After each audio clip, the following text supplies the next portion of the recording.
And so with that, I'm really excited to introduce to you Patty Williams, again, no relation to Ben Williams. And Patty is the attorney who represented the Navajo Nation during the last redistricting process. And so Patty has a really strong understanding from that community's perspective about how these issues play out. And with that, Patty, I'm going to turn it over to you. And if you'd like us to, we'll make you the co-host so you can share. I am not going to be sharing, Lily, Okay, because perfect. I didn't get you anything ahead of time, and I didn't know you could make me a co-host. So okay, it's no just worries. going to be a listening exercise for the next few minutes. We've got this. Good afternoon. Thank you, Lily. Justice Chair and Task Force members. As Lily said, I've been practicing law in New Mexico in state, federal, and tribal court for over 30 years. And I represented the Navajo Nation in the redistricting trials that followed the last census. I'm of Irish descent, but my experience and research have given me a perspective on redistricting that I'd like to share with you.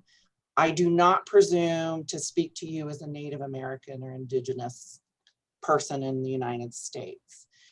Before we talk about New Mexico redistricting and voting issues for Native Americans, and I'm going to use the term Native American because in some part it's a little ironic that you'll hear the history that we call people Native Americans, but this has been their history with voting.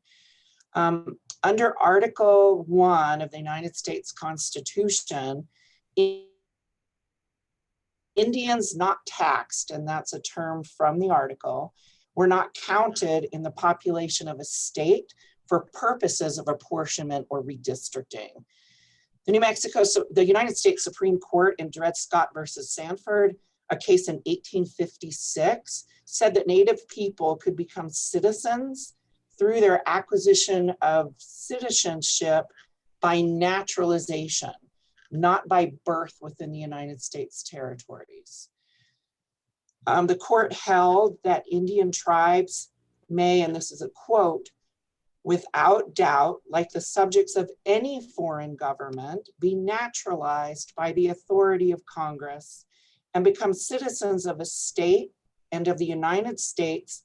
And if an individual should leave his nation or tribe and take up his abode among the white population, he would be entitled to all the rights and privileges which would belong to an immigrant from any other foreign people.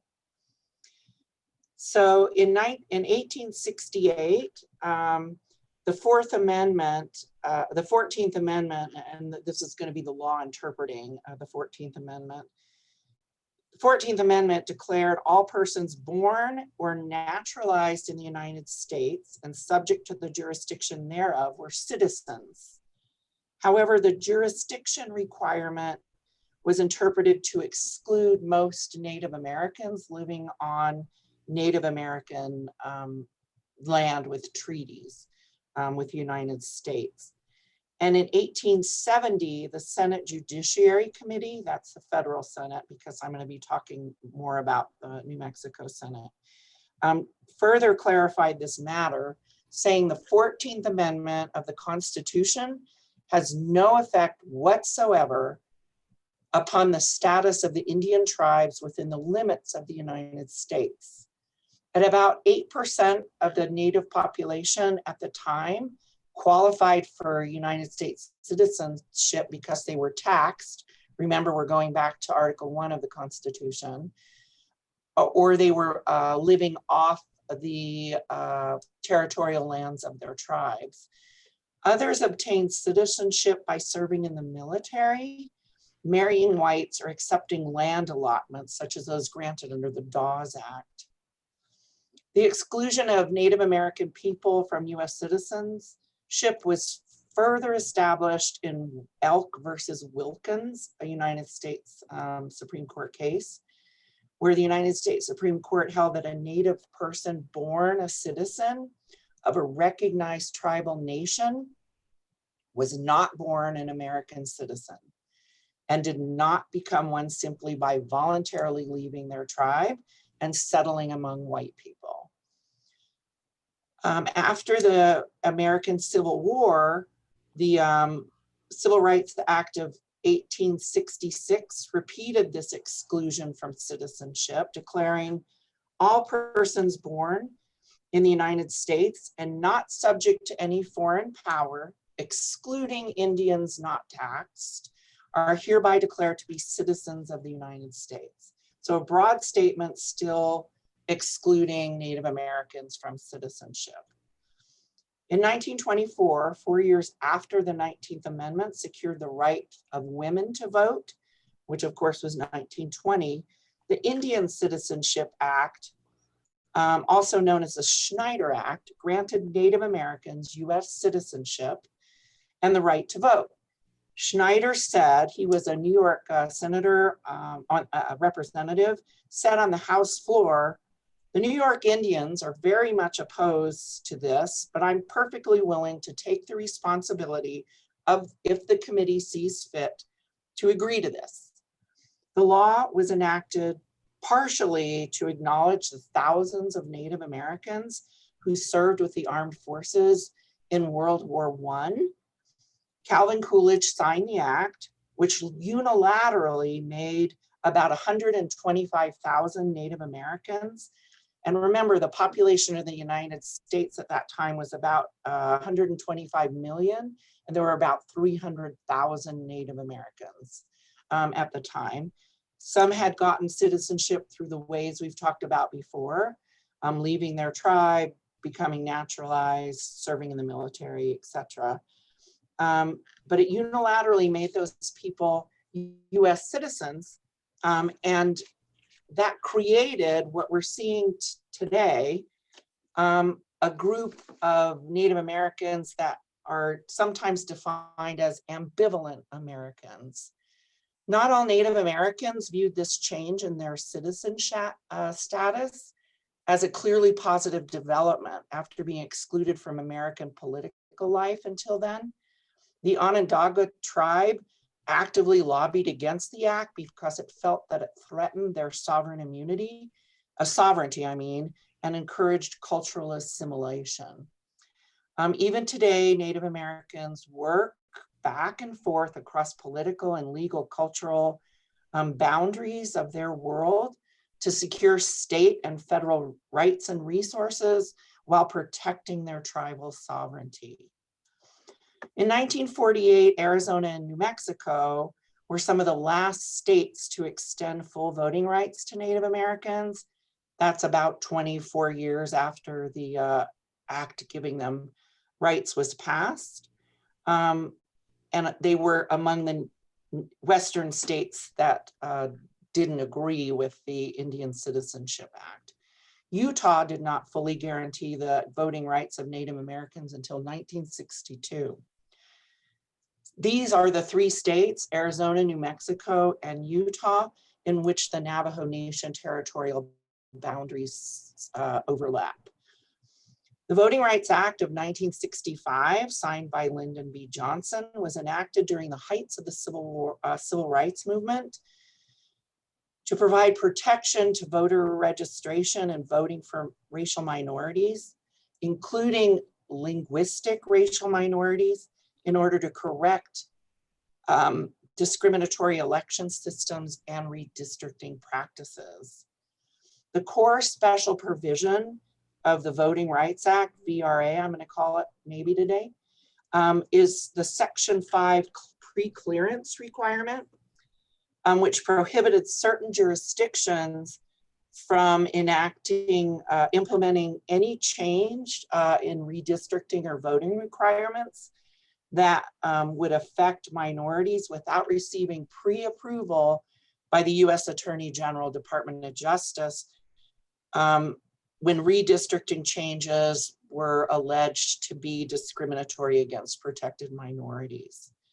Section 5 and most other special provisions apply to jurisdictions encompassed by the coverage formula prescribed in Section 4B of the Act. The coverage formula was originally designed to encompass jurisdictions that had a history of egregious voting discrimination in 1965. And Congress updated the formula twice in the 1970s. The act was extended 4 times, most recently in 2006 by President Bush. During the redistricting conducted in 1991, New Mexico was required to seek pre-clearance after redistricting efforts in New Mexico based on the 1980 census sparked legal action claiming the process was discriminatory. A 3-judge panel concluded that a history of discrimination did exist in New Mexico and held that New Mexico is a pre-clearance state because of the alleged sins in the 1980s, early 1980s, obviously, following the 1980 census. After the 1991 redistricting with the Department of Justice, oversight, it went smoothly, and the DOJ agreed to allow New Mexico to be removed from the pre-clearance state list for the redistricting conducted in 2001 and 2011. The act was extended 4 times. However, in 2013, the United States Supreme Court struck down the coverage formula as unconstitutional in a case entitled Shelby County versus Holder, reasoning that it was no longer responsive to current conditions. The court didn't strike down Section 5 of the VRA, but without the coverage formula, Section 5 is unenforceable. Since then, some states have attempted to implement laws that infringe on the rights of minority voters using more subtle tactics than literacy tests or poll tax. The 5 major voter suppression tactics, I believe, are gerrymandering, polling place closures and roll purges, voter ID requirements and intimidation, undermining election security and disinformation, and denying felons the right to vote. Only one of those is implemented in the redistricting process. The others are election day or pre-election issues regarding voter suppression. So gerrymandering is the primary redistricting tactic for voter suppression and control that we see these days. Gerrymandering helps a politician win elections if he can pick the voters instead of relying on them to pick him. The term gerrymandering was coined by a review of Massachusetts redistricting maps in 1812 set by Governor Elbridge Gerry. That was named because one of the districts looked like a rearing up salamander, and that's where we get the term gerrymandering. Gerrymandering allows candidates to essentially select voters more favorable to their policies and politics through redistricting. By moving electoral boundaries, the party in power can choose demographics that are likely to favor their platform and isolate or cut out others, ensuring that they remain in power. There's 3 major types of gerrymandering. One is the most common that you hear about, which is partisan gerrymandering, which refers to redistricting that favors the party in control, which draws districts to maintain that control going forward. Partisan gerrymandering leads to benefits to a particular political party. The potential to gerrymander map, whether for any of these types of gerrymandering, has been aided by advances in computing power and capabilities, which I'm sure you've been hearing about. Using GIS and census data as input, map makers can use computers to process through numerous potential map configurations to achieve desired results, including partisan gerrymandering. Computers can access voter preferences and use that to pack or crack votes into districts. These terms go with partisan gerrymandering and racial gerrymandering. Packing votes refers to concentrating voters in one voting district by redrawing boundaries so that those in opposition to the party in charge of redistricting are placed into one larger district, therefore reducing the party's representation. Packing forces more voters into districts that are likely to be won by an opposing party, freeing up other districts to be more competitive. Cracking refers to the dilution of voting power of opposition voters across many districts by drawing the boundaries so that voter minority populations in each district are reduced, therefore lowering the chance that a district-oriented legislative takeover. Both packing and cracking lead to wasted votes, which are votes that don't supply a party with any victory. These can either be surplus of votes in one district for one party that are above the threshold needed to win, or any vote that doesn't result in a loss in another district. So that's partisan, quick overview, packing and gerrymandering.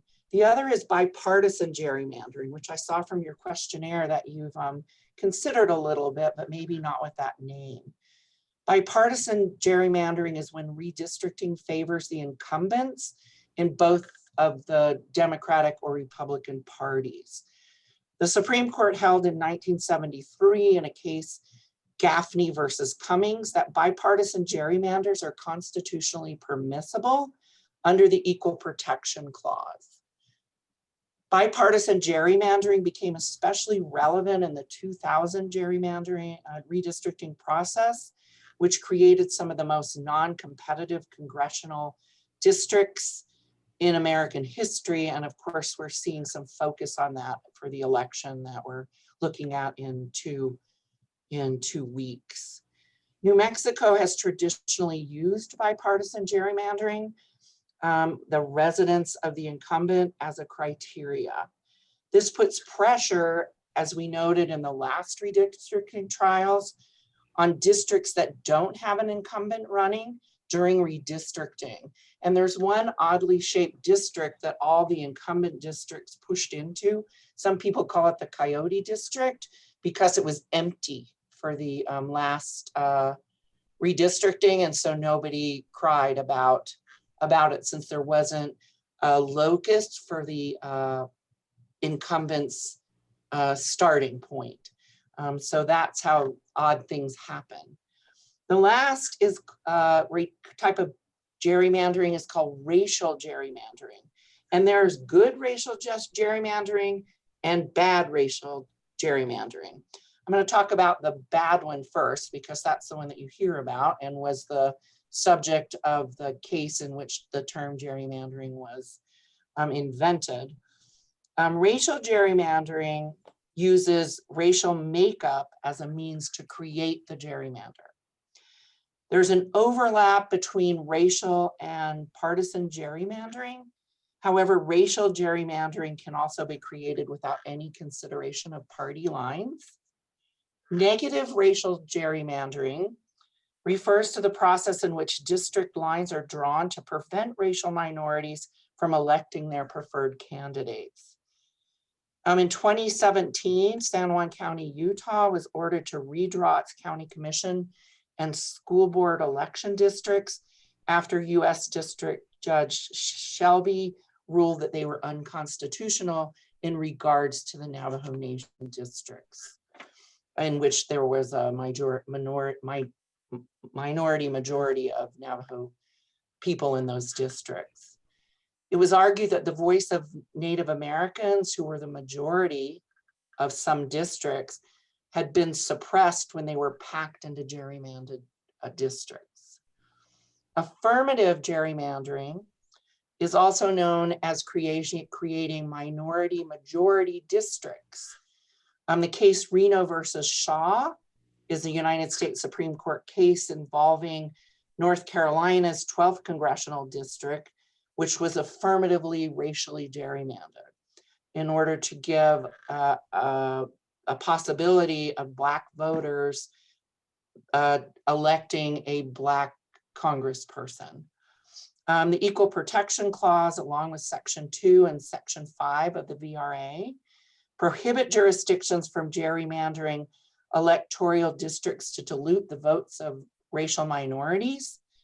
But in Shaw, affirmative racial gerrymandering was recognized, holding that plaintiffs may state a claim by alleging that redistricting legislation, through race neutral, though race neutral on its face, could create different districts on the basis of race if there was sufficient justification. If a court concludes that racial considerations predominated in the creation of a district, then the redistricting plan is considered as racially gerrymandered and must be subjected to strict scrutiny by the courts, which is the highest level of examination to balance whether the plan is upheld as constitutional because it was narrowly tailored to advance a compelling state interest. While Section 5 and Section 2 of the VRA prohibit jurisdictions from drawing electoral districts that dilute the votes of protected minorities, the Supreme Court's held that they can draw lines to favor protected minorities. And that's what happened in New Mexico in a couple of districts that serve the Navajo Nation. A majority district is the district where the racial minority group comprise the majority of the district's total population. I don't know how much time I have because I have a lot more to tell you. I want to tell you about the facts of the 2011 findings of fact in the New Mexico House redistricting. What the court found, the Senate redistricting case, the PRC redistricting case, and the House redistricting case were all combined, consolidated into one case.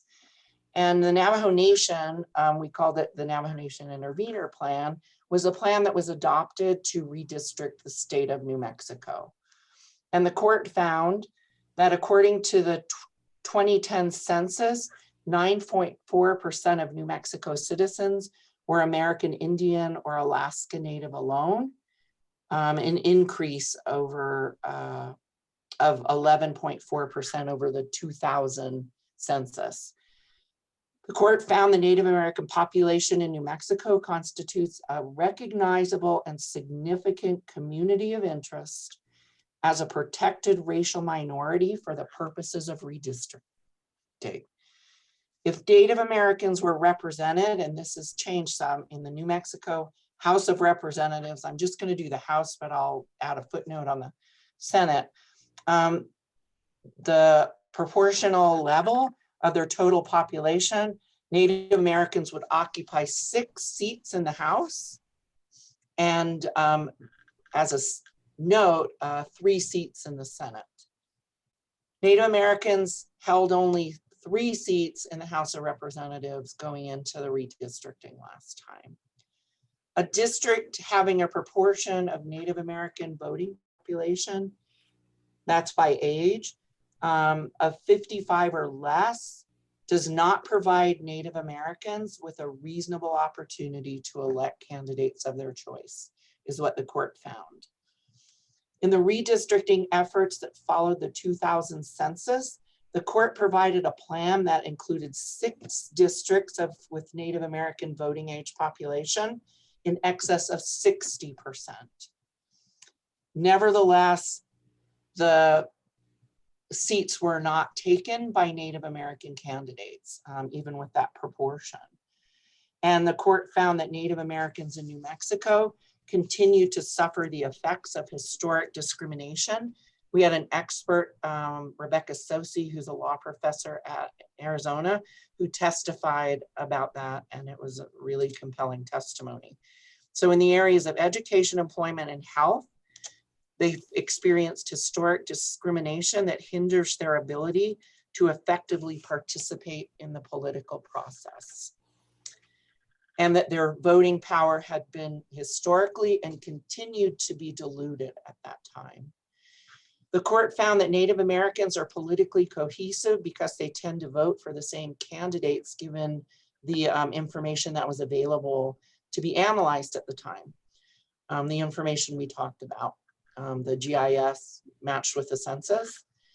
So they used homogeneous precinct analyses, bivariate ecological regression analyses, multivariate ecological regressive analyses under all these statistical tools to establish that racially polarized voting in Native American districts happened in New Mexico, and that non-Native voters vote sufficiently as a bloc to veto with regularity the election of preferred candidates. I meant to say non-Native voters could vote as a bloc to veto the preferred candidate of Native American voters.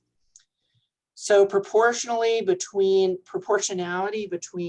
Native American majority districts and the relevant Native American populations needed 6 districts with a majority of voting age population of 65% or more Native Americans in order to respect the relevant community of interest based on the statistics and voting patterns in New Mexico.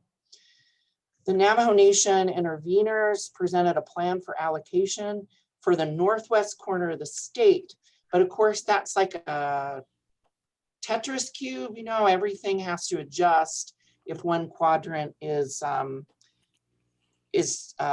static.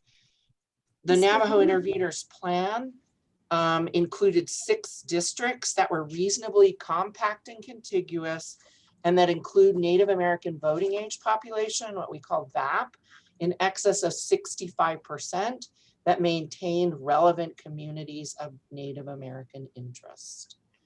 Ms. Williams, I'm going to have you pause. I'm sorry, I'm going to have you pause there for a moment. Yes, just so we have some time for Q&A. Thank you so much. I think this is very informative. Okay. But I wonder if I can leave a little bit of time for you and Mr. Gorman to answer questions that folks might have. Absolutely. I think you're getting the gist that after the last census, 6 Native American minority House districts were created and 3 Senate districts were created and 1 PRC district was created.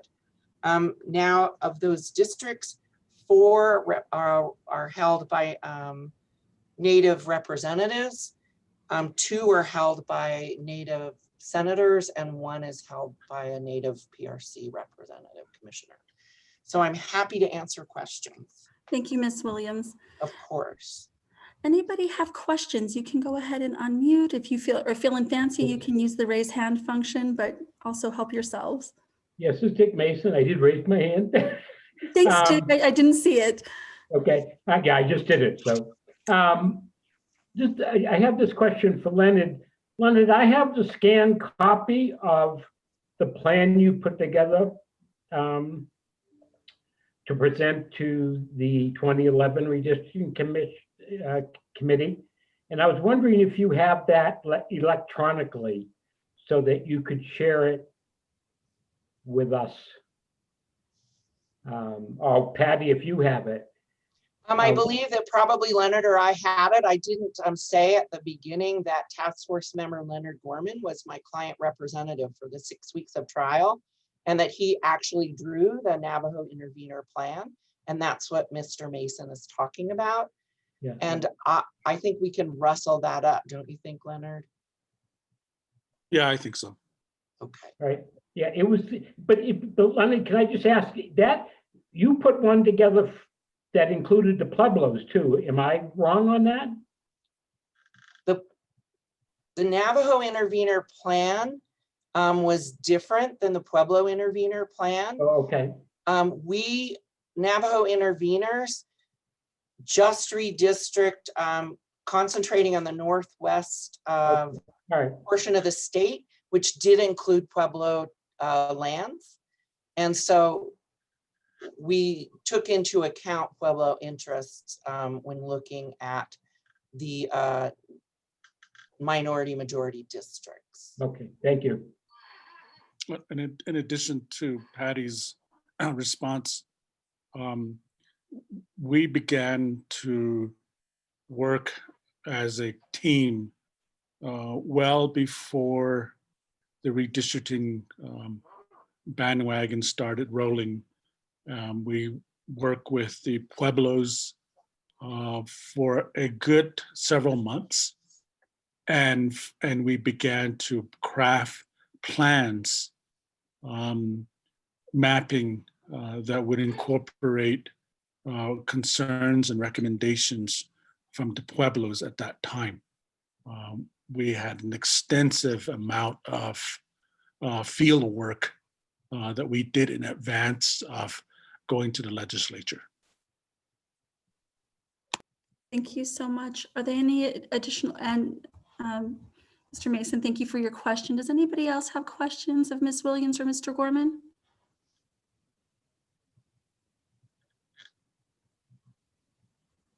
Great. Well, thank you so much for being here, being able to kind of describe that historical context and how it's played out. And I'm happy to answer questions. Any task force members, they can email me or through Lily or Melanie. I'm happy to continue to be of assistance because this work is so important. Appreciate your generosity and your knowledge. Thank you very much. You're welcome. So we're going to shift gears. We have one more guest with us today. Again, Ben Williams, not related to Ms. Williams. And Heather is going to do that introduction. So Heather, I'm going to turn it over to you. Sure. So hello, everybody. Heather Vallis with Thornburg Foundation. I just want to say we're so grateful to have Ben Williams with us today, just as we are to have heard from Patty Williams, who has so much history in terms of the redistricting experiences here in New Mexico. So Ben comes to us from the National Conference of State Legislatures Election and Redistricting Program, and he helps to manage NCSL's redistricting efforts, which include tracking legislation, doing writing, and then doing national training on the topic, which is one of the reasons we pulled him in to work with us today. Before going to NCSL, Ben worked at Princeton University. He holds a law degree from Williams and Mary and has an undergrad minor in Latin American Studies. So he has a number of different elements of experience that help him, I think, give us some input today as we think about changes that you all might like to offer to New Mexico's redistricting guidelines. And with that, I am going to just turn things over to Ben and let him talk with you about some of the insights he has on our guidelines and how they differ in some cases from other states. Thank you, Heather, and thank you, Lily. It's a pleasure to be here for all of you. I recognize some names on here from past presentations or legislators who are on the call. So thanks for having me. Happy to be here. I'm going to share my screen really quickly. And you'd think after how many months of Zoom I'd be good at this, but I'm just worried something's not going to work. So just give me 1 second and we'll see how this goes. Okay, so share, and then let's do presentation. All right, I hope that is visible, and if anyone has any problems, okay, good, I'm getting a thumbs up. That's exactly what I'm looking for. So this is a long presentation. It has a lot of content, and I'm gonna breeze through this really quickly, and I don't really expect anyone to get anything more than a mile wide and an inch deep. So if at the end of this you have questions, I'm going to save as much time as I can for Q&A, but I also have my contact information at the end. And if any of you have follow-ups or you want to delve a little bit deeper on a particular criterion or a particular subject, I'm happy to do so, and feel free to contact me anytime. So with that, we're going to start with the review of the existing guidelines that were adopted by the legislature in 2011. We're going to look at the criteria that are used in other states, but not in New Mexico, that NCSL tracks. I was also asked to talk about redistricting deadlines and free and equal elections clauses in state constitution. So I'll address those as well. And then we'll do the Q&A. So the very first thing to consider when looking at a set of a state's criteria is how to balance them. In most states, a set of criteria are not ranked. It's just a holistic list, and there's some analysis that's done about how to balance one over the other. I think you heard from a little bit earlier that the criteria in New Mexico are sort of ranked in the guidelines, but it is only a race, non-race distinction. It's not within those categories. Some states do actually create a hierarchy for their criteria. So they say that you have to comply with criterion A first, and then you can consider B, and then you can consider C. So that is an option that is available to states. And then you have to check your state court precedents to see if a state court has added additional guidelines that are not codified in any way. And the key thing to focus on is the supremacy clause of the US Constitution. So the federal doctrines that are included in, for example, New Mexico's guidelines, like following the Voting Rights Act and federal constitutional law, it's nice to see that it's there, but you would be required to follow it even if it were not included because of the supremacy clause. Those guidelines take precedence over anything that's in state law. So these are the guidelines from 2011. We're gonna go through these pretty quickly. The only one that I do not have a specific slide for is using Census Bureau data to redistrict. That's because every state does that. There are a couple of states that in their constitutions permit them to redistrict using other data sets. But since the 1990s, every state has used redistricting data provided by the Census Bureau to the states. So the very first thing to talk about is one person, one vote.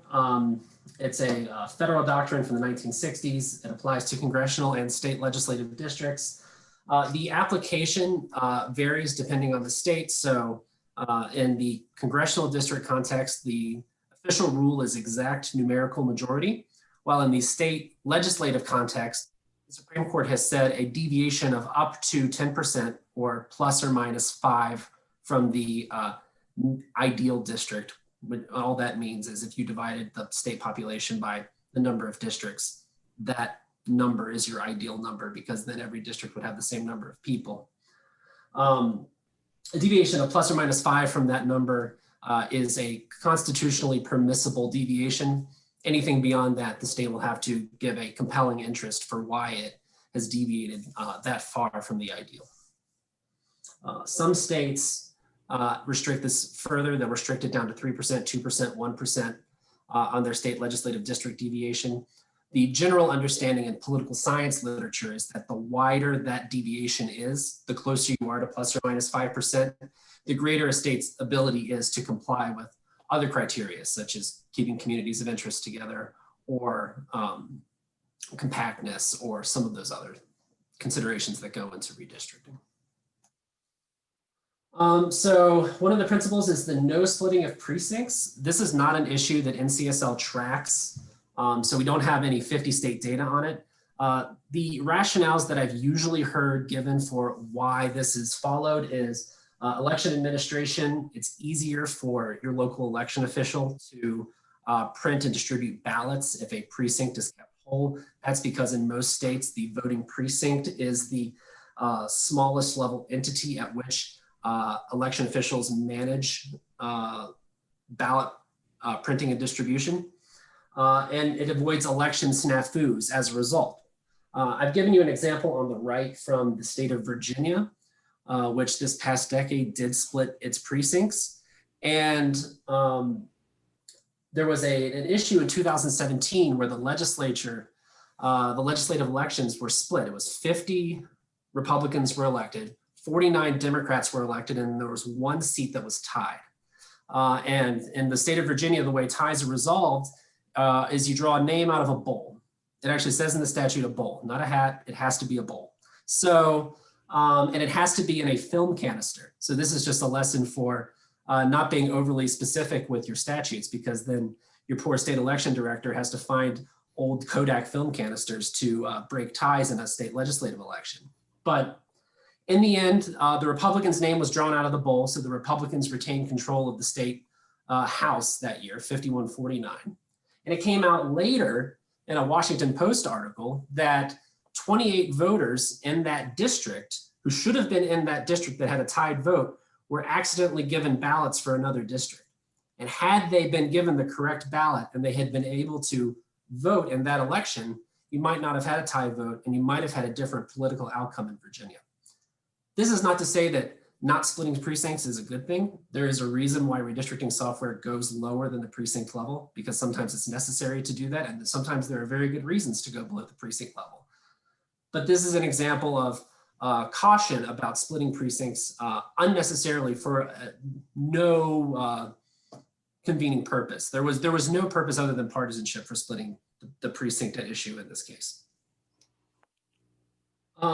So racial gerrymandering doctrine was covered earlier, so I'm not going to go through that in detail, but I'm happy to talk about it further with anyone if they have any other questions. The only thing I want to mention in addition to Section 5 of the Voting Rights Act is that obviously the coverage formula was struck down in Shelby County v. Holder, but that was just the coverage formula. Congress is still free to pass a new coverage formula.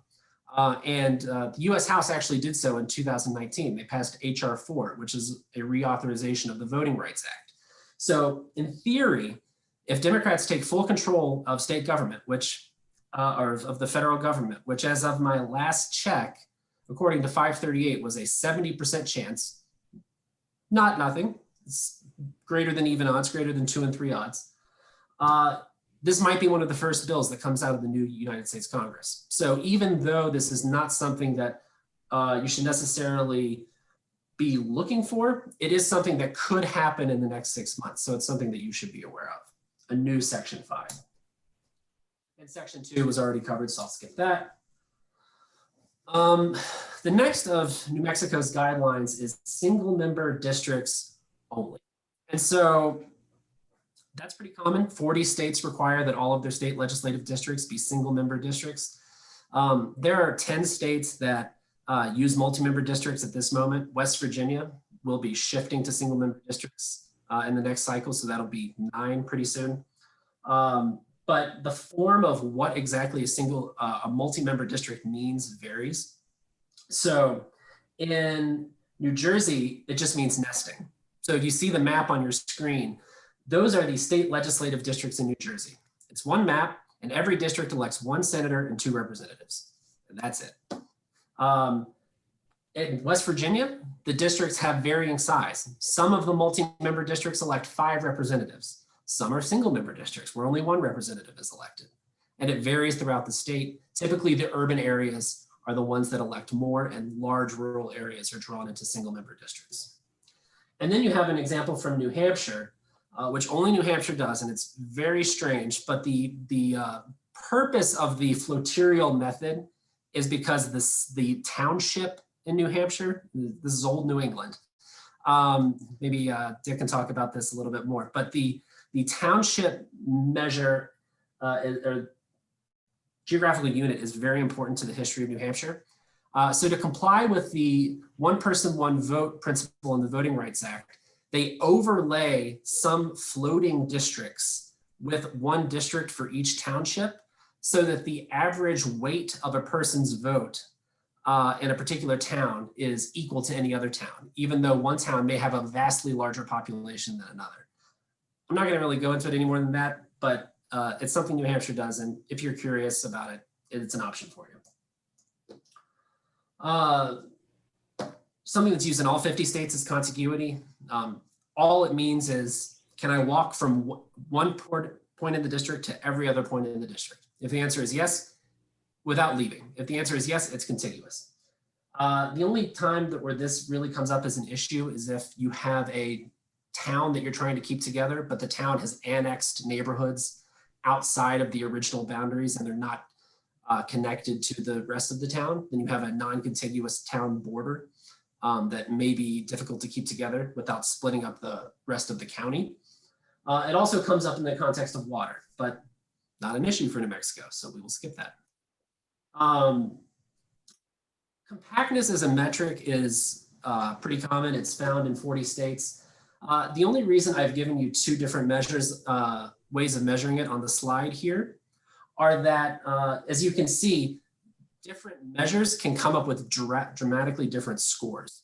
So in this rectangular district you see here, the Polsby-Popper score is 0.589, which is considered to be high, but the REOC score is 0.382, which is much lower. So when you're picking your measure of compactness, just note that even though when you look at the formula, they look very similar in how they're worded, you can get dramatically different results. So it's important to think about which measure you're using in advance. Most states do not specify in their laws which measures are used, but if you look through the case law and you look through the history of what states have used, they typically use one of these two. They use Polsby-Popper, they use REOC, or they use both and consider both.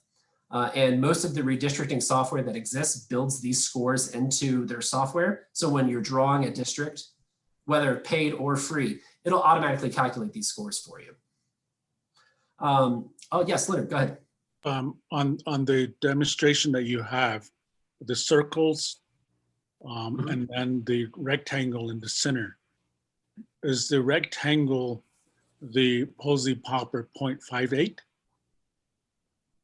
The rectangle is both a Polsby-Popper 0.58 and a REOC 0.382. I think the circles that you see are the first one is the REOC, the one that's outside because it's the area of the smallest encompassing circle. And the little circle you see slightly inside is the Polsby-Popper circle, which is the circle with the same perimeter as the district. So it's just giving you an example of how those measures differ slightly by showing you the two circles that they draw. Do each measure end up to being one as most compact? Yes, zero is least compact, one is most compact. Yeah, great question, thank you. So the next criterion is preserving communities of interest. I will tell you right now, most states don't define this, and when most states include it, they don't give it any meaning at all. And because of that, it usually falls to the bottom of the list if you're using a holistic measure, quote unquote. I don't know why I use quotes for holistic, but it's because it's hard to define. Some states do specify. You can see examples from Alaska and Missouri on the slide where they give somewhat precise definitions of what a community of interest is. The example from California is an example of a negative definition. So California has given a definition of what a community of interest is not, and then left everything else up to interpretation. Both are options available to states.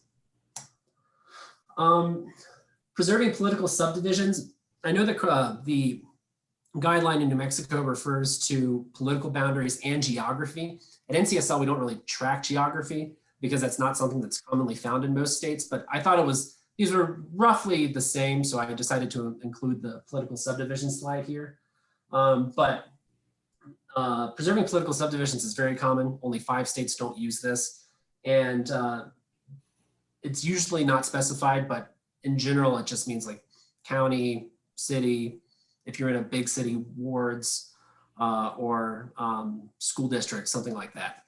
In terms of geography, the typical examples we see of states that ask for respecting of geographic boundaries are mountain ranges or rivers, or if there's some historical geographic deviation in a state, like in Michigan, where you have an upper peninsula and a lower peninsula, there might be respect for that distinction as well. I wanted to bring your attention to one specific application of this, which is unique and different because I think it's interesting, which is the county provisions in Idaho and North Carolina. So in Idaho, their state constitution actually requires that counties be kept whole to the maximum extent possible. And the state Supreme Court has in the past struck down plans drawn by Idaho's Redistricting Commission because it split one too many counties, and someone else was able to come up with a map that split one fewer county. So it's very strictly enforced. In North Carolina, it's a judicially created measure where the state has said, in order to minimize the number of counties that are split, the state is required to redistrict by dividing the state into different regions or pods and then you redistrict each individual pod around the state and then smash them all together to create your redistricting map. And the logic behind that is that each pod is allocated a certain number of districts based on a population measure. And it is intended to reduce the number of split counties.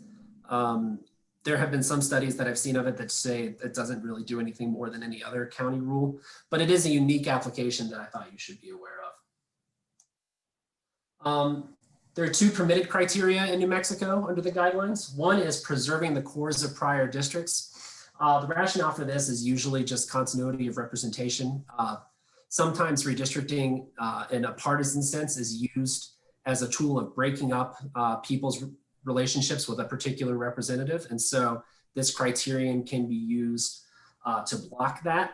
And I've given you an example from West Virginia this past decade where when they were redistricting congressional districts, they only moved one county from one congressional district to another and called it a day. They were done with congressional redistricting. That was the only thing they did, which I think is interesting. I'm actually from inside that red circle, so I am very familiar with this example. But it's just an interesting example of a state doing the absolute minimum in terms of redistricting the equalized population, and they said they were done. Another one that is permitted is avoiding pairing incumbents. Again, if a state gives a rationale for why they do this, it's typically either preserving continuity of representation, representatives keeping their same areas that they've represented in the past. Also, if a state is losing seats in Congress, for example, a common technique if one party is running redistricting is to pair the other party's representatives against one another so that your side doesn't lose any seats. Avoiding pairing incumbents prevents the pairing method from being used in any situation other than when it's required for population purposes. So that's usually the rationale that's given. Obviously, we heard earlier that in New Mexico, sometimes it has a different context, but that is the context that is most common in the US. And then some criteria that are sometimes used in other states, a prohibition on favoring or disfavoring a party, incumbent, or person. The exact wording of this really matters because you could be a state like Florida where all of those are included and courts have a lot of information to go on when enforcing this provision. And sometimes it's just one of the 3. And so who is and who is not included in this prohibition is really critical. 5 states include a prohibition on using partisan data, which would obviously prohibit using incumbent addresses, as we saw in the previous slide. 4 states use competitiveness as a criterion. What competitive means is up for debate. There are some states like Arizona where this past decade, the commission decided that competitiveness meant the maximum number of seats that are close to evenly divided between the parties. Another definition of competitiveness that was sometimes considered is all of the seats have to be as close to 50-50 as you could possibly get, which means if you're in a state that is not evenly divided between the 2 parties, you could get all of your seats being drawn to be 55% for one party and 45% for another. So the exact definition of what you mean by competitive is critical. There are 2 new criteria that are going to be used for the first time this decade. I don't really want to touch on them because we haven't seen them implemented yet, and they're hard to, it's hard to see how they would work in practice, but if you want, I'm happy to talk more in the Q&A about the difference between proportionality and symmetry and how the heck Ohio and Missouri are going to try to comply with these, because honestly, it's going to be hard and I don't know how they're going to do it. I was asked to talk about redistricting deadlines as well. I don't really have a lot to add here other than 8 states don't have one. 22 states have a redistricting deadline for just their legislative districts, and 20 states have a deadline for legislative and congressional districts. If you look through the list, and I have a link to an NCSL webpage that includes all 50 that I can share with you if you want to dig into this further, but if you look into the list, there tend to be 3 different types. There's either by session date, so that would be the deadline is at the end of the first session following the decennial census or something like that. And then the second kind is by calendar date, which is usually like by August 1st of years ending in 1 or something like that. And then the third deadline is a dependent date, which means no later than 180 days after the receipt of census data by the state or something to that effect. Having a deadline can obviously has some benefits. There are states like Minnesota, which has a deadline for its legislative and congressional districts. And Minnesota, since Baker v. Carr, has never had a legislatively drawn map enacted. Every single decade, their legislative and congressional districts have been drawn by courts because they've failed to reach an agreement on districts by the deadline. And so the picture you see on the right is that I thought this was kind of funny. It's actually a paper that was written and it's on the state legislative website about all of the ways that courts redistrict, because courts have always done redistricting in Minnesota for the past 50 years. The state legislature hasn't had a chance to do it. So they had to do a complete analysis of the way courts think about redistricting.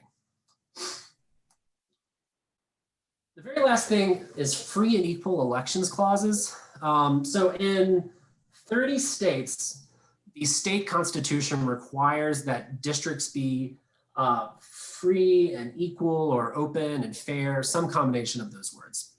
This is relevant now because in 2019, the US Supreme Court in a case called Common Cause v. Rucho said that partisan gerrymandering claims were no longer justiciable in federal courts. So plaintiffs who were looking to bring these claims had turned to state courts.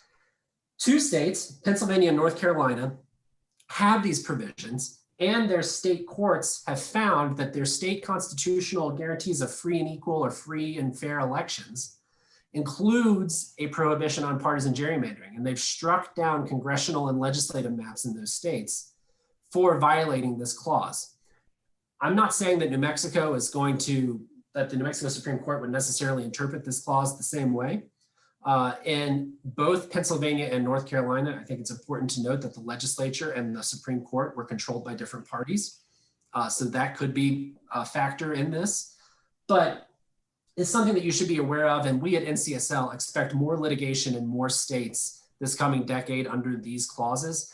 And we'll see if more people follow the interpretations in Pennsylvania and North Carolina, or if more states instead say, this clause guarantees X, Y, and Z, but it does not include a prohibition on partisan gerrymandering. That was a lot. I spoke very fast, and I apologize for that, but I wanted to get out as much as I could, and I'm happy to take any questions now. Thank you so much, Mr. Williams. Does anybody have a question for Ben? This is Dick Mason, just on the deadline. This wasn't in your presentation, Ben, but first of all, thank you. I learned so much on your other presentations. So the Congress has not approved the changes in the census data, is that correct? The deadline is still now to present to the states March 30th? Yes, so the April 1st deadline in the statute is still valid. There is a bill in the Senate that has Republican and Democratic sponsors that would grant the census's original requested deadline of the PL data, but that has not been passed yet. So at this point, the Bureau is following the original deadline. I'm going to make a very safe guess and say that there's going to be a lot of litigation around this data if they ever get around to releasing it. So when exactly the state of New Mexico, when the New Mexico legislature is going to see the PL file, I don't know, but I wouldn't necessarily bank on it coming out by April 1st. Thank you. Are there any other members, Senator Ortiz-Pino, and then. Thank you, Lily, and thank you, Ben. I seem to recall from our last redistricting effort that there were, as I recall, something like a dozen cities in this state of 20,000 people or less that were split in half, that weren't one subdivision kept unified. And in fact, I think the Laguna tribe also wanted to be split in half, and I can't quite recall if we wound up doing that or not after the court ruling. But their argument, I think, was that they wanted to have 2 representatives. They didn't want it to be one, so that places like Taos and Los Lunas and I think Alamogordo and all sorts of communities have 2 representatives now that if you just did the subdivision, I would think would only have 1. Did you want to talk about that? Sure, I think that's very fair. I've heard that argument before, not necessarily in the context of New Mexico, but I'm most familiar with the state of Virginia in terms of redistricting. And I remember from working in Virginia that it was very common to hear, particularly in majority minority cities in the southeastern part of the state, where they requested that the city be split in 2 so that they would have multiple representatives in the state legislature addressing their interests. Again, I'm not here to tell you that any of the criteria that I've listed are good or bad. That's up to your judgment and this task force's judgment about picking which guidelines are best for the coming decade. But with every criterion, there are certainly trade-offs, and some people will benefit or not based on whether a criterion is included, and if your criteria are ranked, what priority is given. And so there's definitely multiple sides of every single issue, and you're certainly correct that sometimes a community might have an interest in being split rather than being kept whole. Sometimes the reverse. Yeah, thank you, Ben. Mr. Gorman, you had a question as well? Yes, thank you. Ben, thank you for your presentation.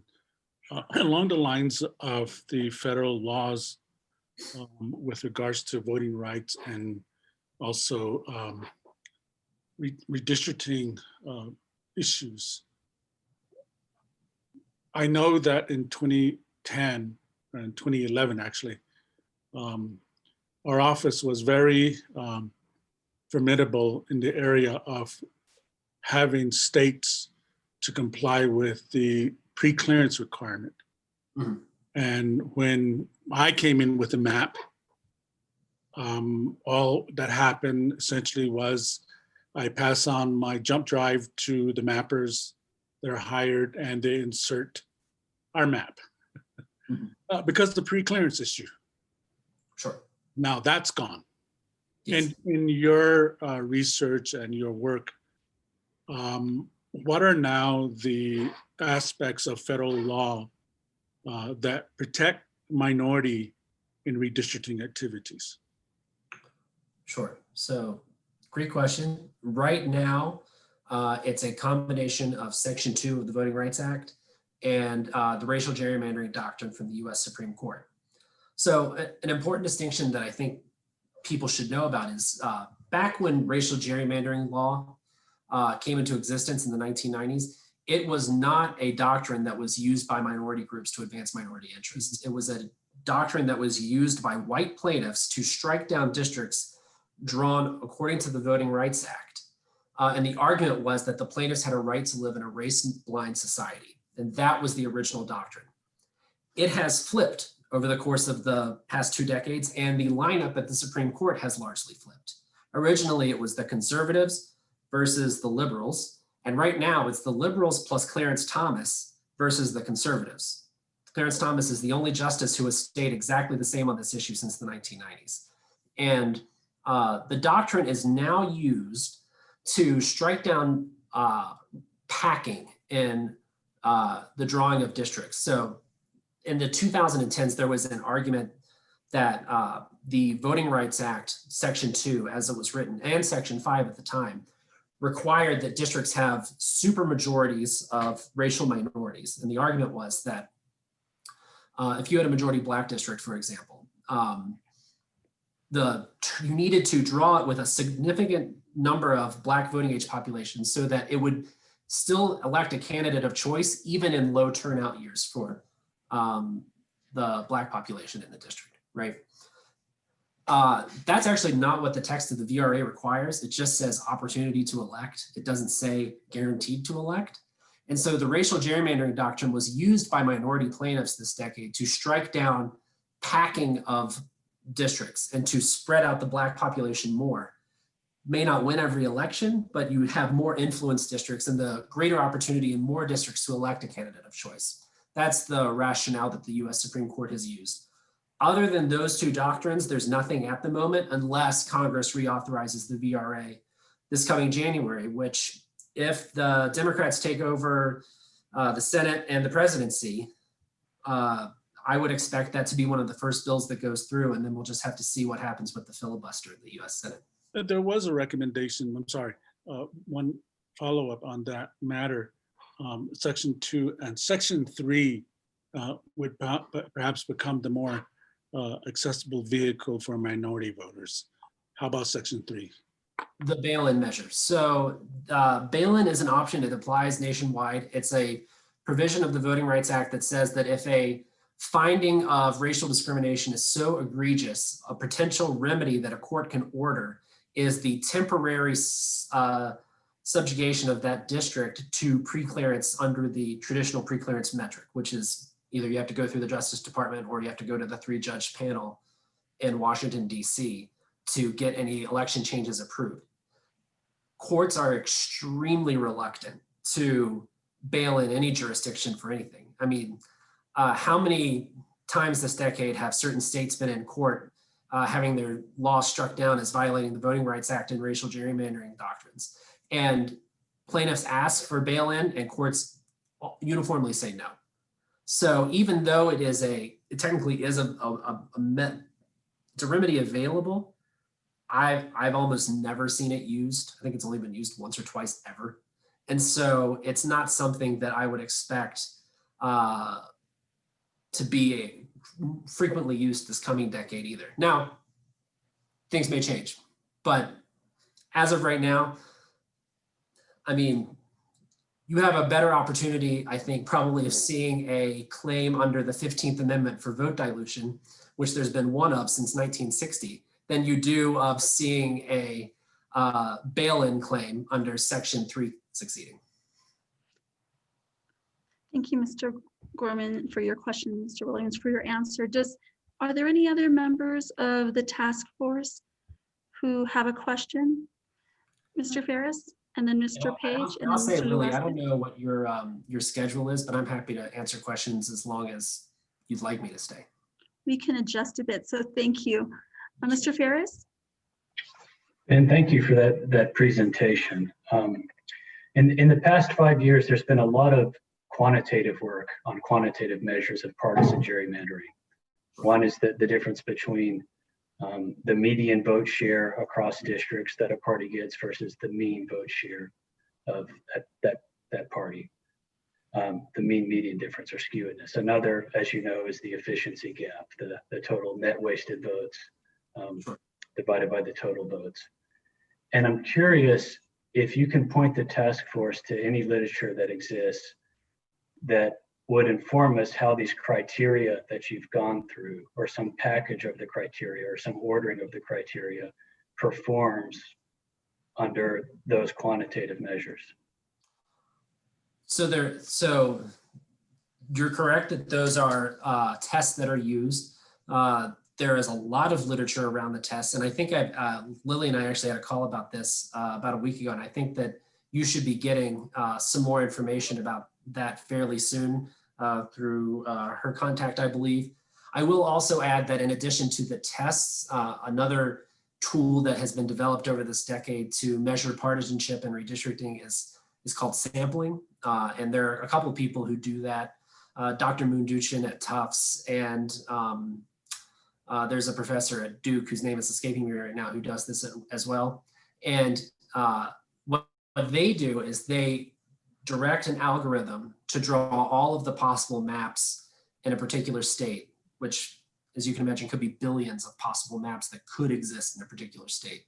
And then what they do is they filter out for the ones that actually follow the criteria that the state sets out and are compliant with federal law.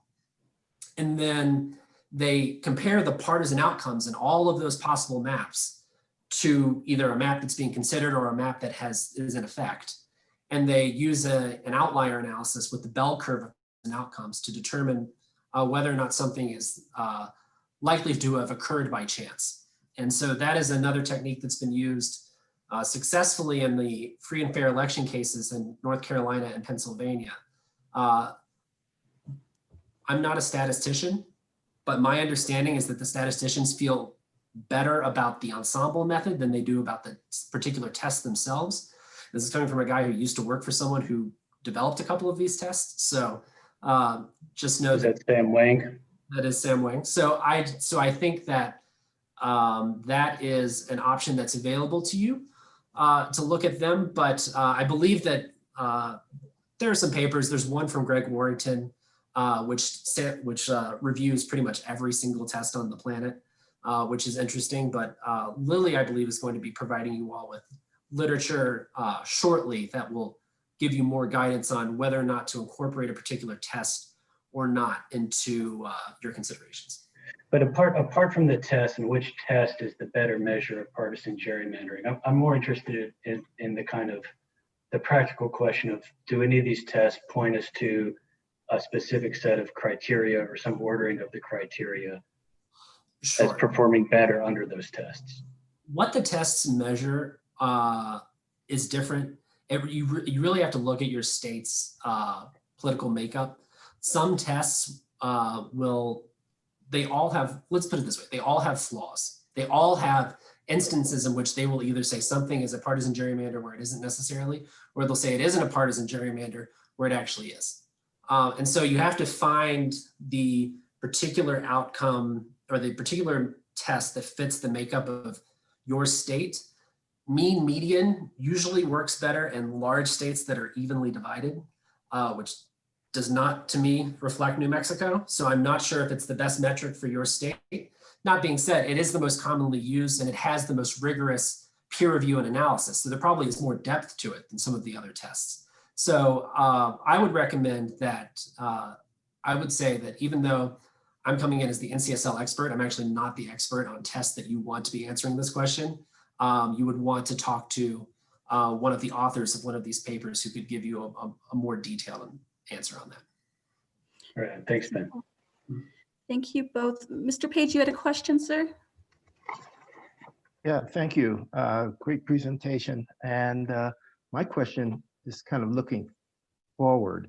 And I'm wondering what your thoughts are on the role of technology, particularly social media, as it impacts this community of interest that we really don't have a clear definition of at this point.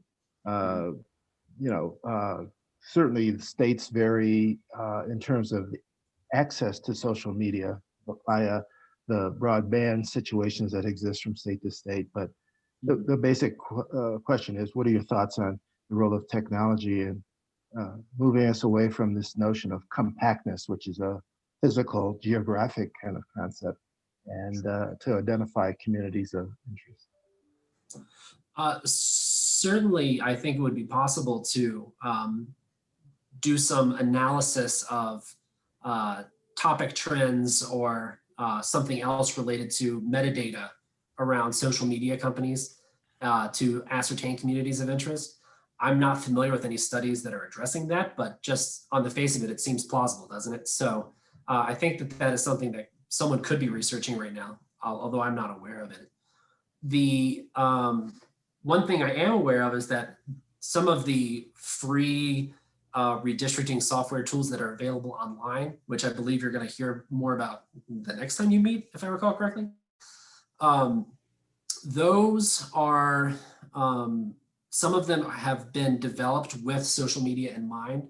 So they've been developed in a way that they would be easy to share on Twitter or on Facebook or on Instagram. And it would be easy for multi-person collaboration to draw something.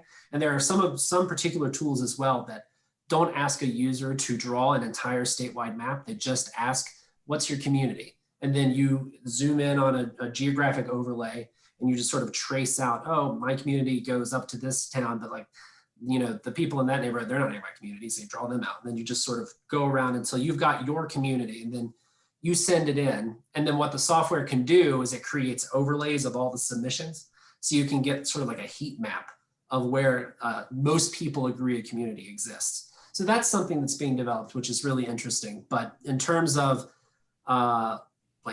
scraping social media metadata to ascertain it without asking users to input something, I'm not aware of that, although it does seem like an interesting idea.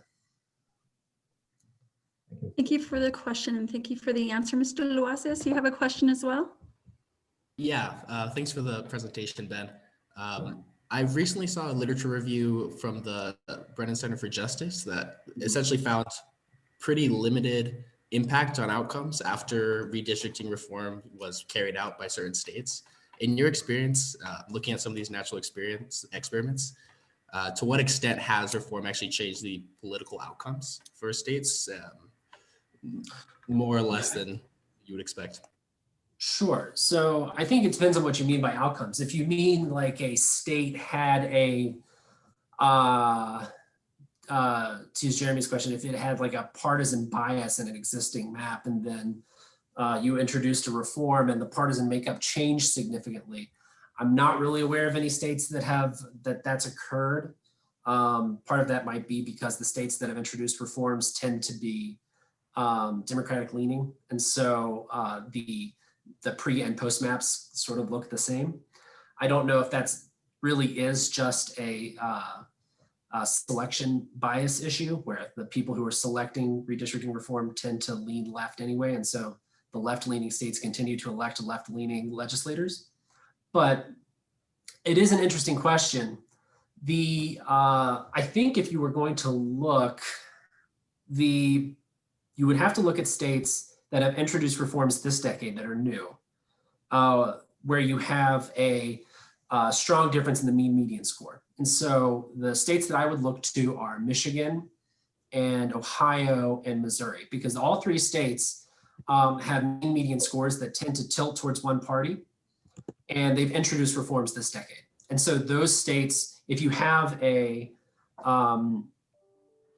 return to a mean median score, for example, that's closer to 0, then maybe you would have the partisan effect that you're looking for that the Brennan Center couldn't find. But obviously that's not helpful to you because those maps will be drawn after your work is done. So I think that the real answer is that it depends on what you're measuring by. Like I know in California, Kathy Fung, who is the redistricting director at Common Cause, commonly touts that more communities were kept together and more public input was gathered and the maps were superior in that way, even though the number of Ds versus the number of Rs didn't necessarily change that much. So there's just multiple ways to look at it. And I think that there's no like right or wrong way to look at it necessarily, but I guess that's the best answer I can give. And I'm sorry that it's not a little bit more specific, but the people at the Brennan Center do good work. And so if they didn't find something, I'm not surprised. I appreciate that. And just one quick thing on competitiveness. I know that the national chapter of the League of Women's Voters and the Brennan Center for Justice and several other ones like Fair Vote put that at very last with the condition that it doesn't affect anything else. Do you think that's, I mean, to me, it seems antithetical, you know, that's like how you would maximize the efficiency gap. And it seems contrary to the purpose of representational districts. Do you think that competitiveness is there a purpose for it as a criteria, or do you think we're going to move away from that in the few states that have it? So as a representative of NCSL, I will tell you that my job is not to recommend anything to any particular state because every state makes their own policy choices and they're all unique. And I think that the legislators and senators on this call would agree that I wasn't elected by anyone to tell anyone how to do anything. They were elected and the responsibilities in their lap.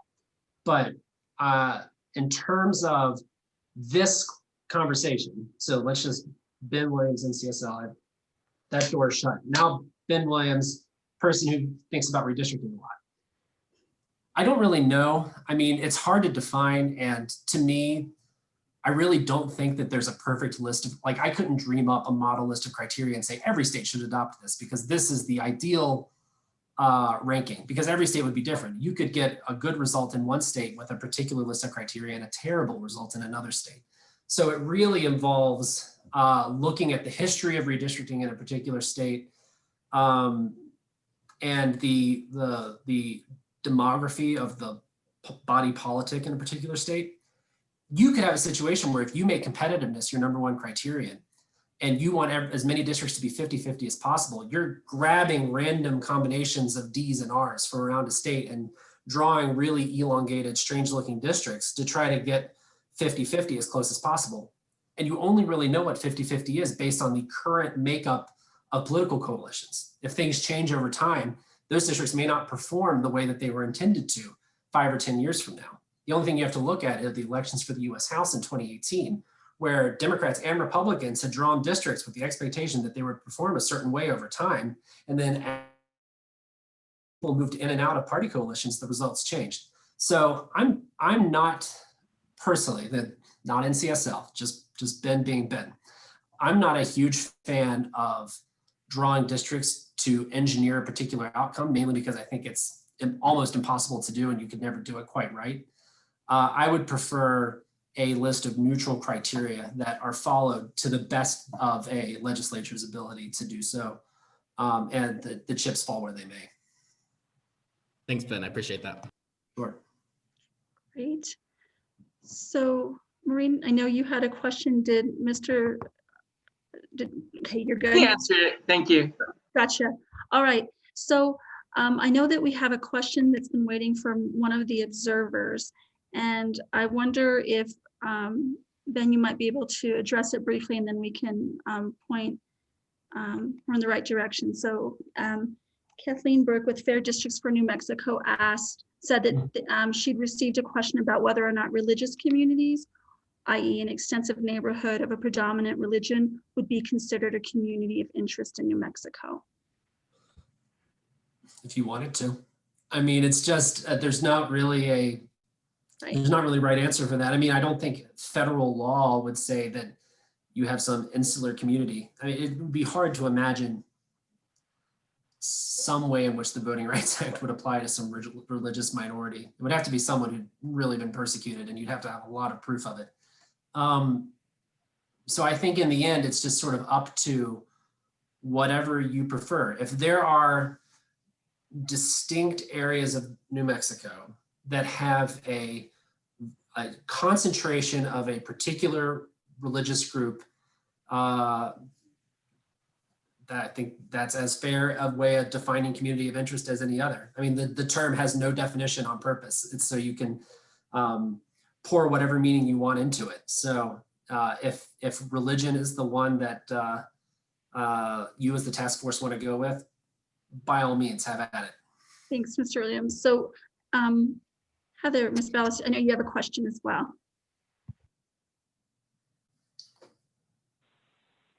Just, I noticed when the task force members took the survey, of all the potential existing New Mexico rules that they had the greatest interest in changing, it was the existing one allowing incumbency as a factor in drawing districts. And I was curious, Ben, if you could elaborate a little bit on some of the options for adjusting incumbency requirements based on what we might learn from other states. Sure. So one thing that I think is interesting to note at the threshold is that New Mexico says that incumbency is permitted but not required, which in theory applies to anything. And I will just be honest with you, I've never fully understood the logic of saying that a criterion is permitted but not required, because in theory anything is permitted unless it's prohibited.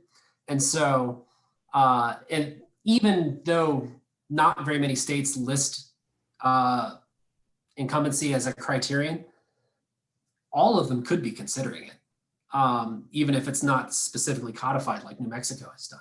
So I'm not sure that the analysis is necessarily apples to apples on this, but it is worth noting that there are only a handful of states which actually do require incumbency to be considered. I think there's only 2. I think it's Kansas and Nevada, but I'll have to get back to you on that. But in the end, the only states that generally prohibit it are the states that prohibit the use of political data at all. And political data in the broadest sense means voter registration history. If you have a voter registration database by address, you can't use that in your as a layer in your GIS software. It means you can't use voting history. So maybe you're a state where the party registration and the voting outcomes don't line up, as is common in the South. So you can't use voting history either. You can't use incumbent addresses. You can't use the addresses of likely challengers to those incumbents. There are several things that could be included in a prohibition, but those generally are the only states where it's absolutely prohibited. In every other state, it's permissible whether or not the state says it's permissible or not. In some ways, you should.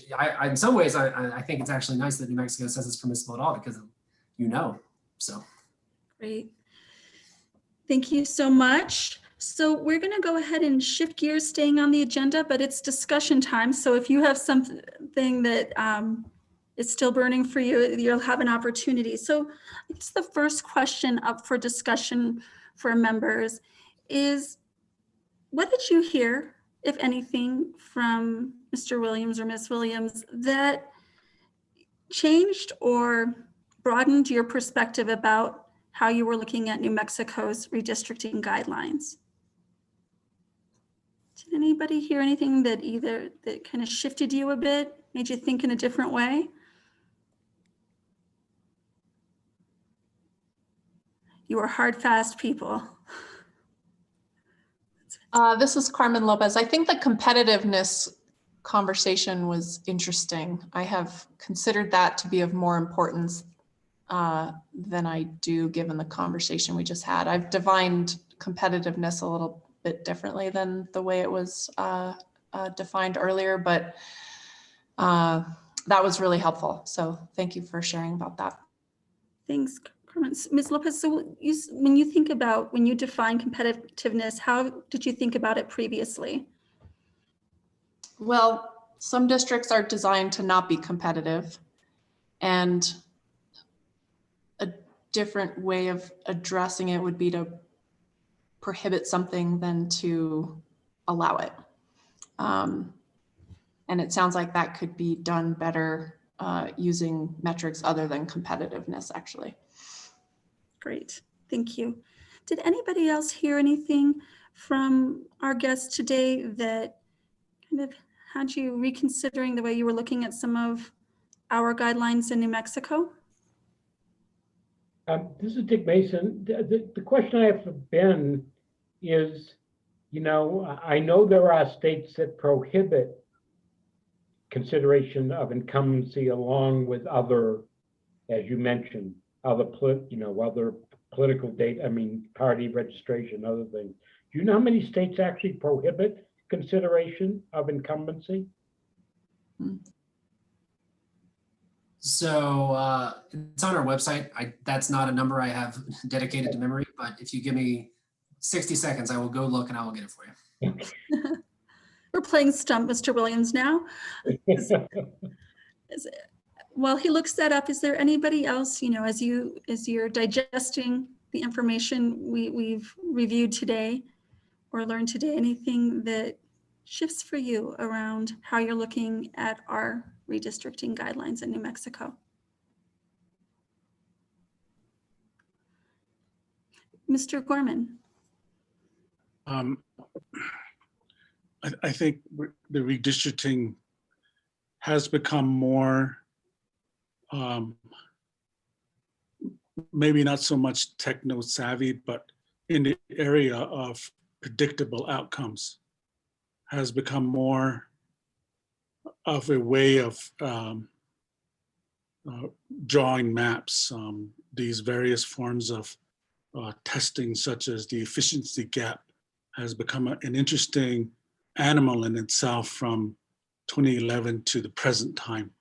The allowable gerrymandering standards also give a unique attention to other than the traditional, I suppose, redistricting standards. To where the New Mexico is going, I think hopefully that people don't forget that New Mexico is very unique in perspective of the other states. You have essentially a vast diversity in New Mexico, and how that fits into these various forms of tests and aspects of the outcome as we begin to litigate these plans.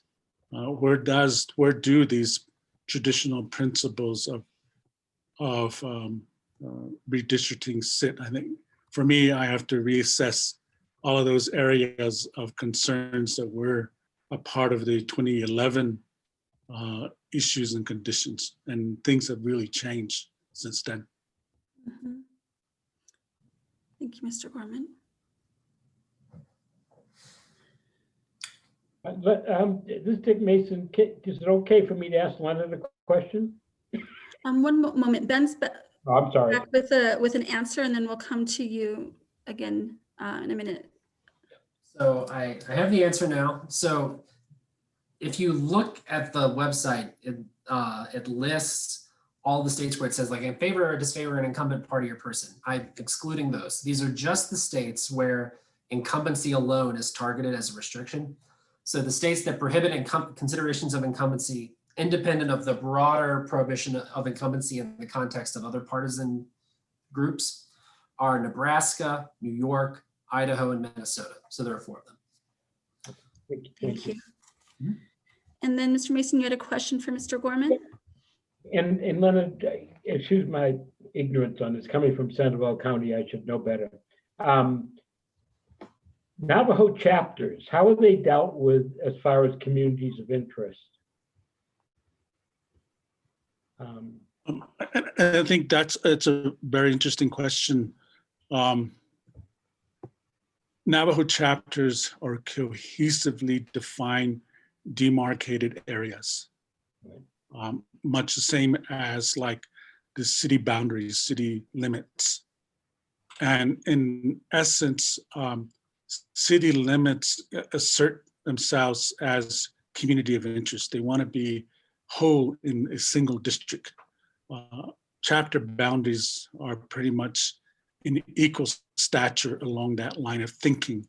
So then you begin to see, as far as community of interest, a little bit on a global view, indigenous issues are often common at the state level and also at the federal level, where indigenous communities should be able to be not split in various districts. While I think, as brought out earlier, Pueblos thought that being in multiple districts, you have multiple voice. But the reality is that they're minorities, significantly by number, minorities in those districts. Would they be able to elect a candidate of their choice? The answer is no, they can't. So those become factors as we go through the process of the mapping aspect and looking at communities of interest. And yes, chapters have become and have continued to exist as community of interest. Okay, thank you. Thank you.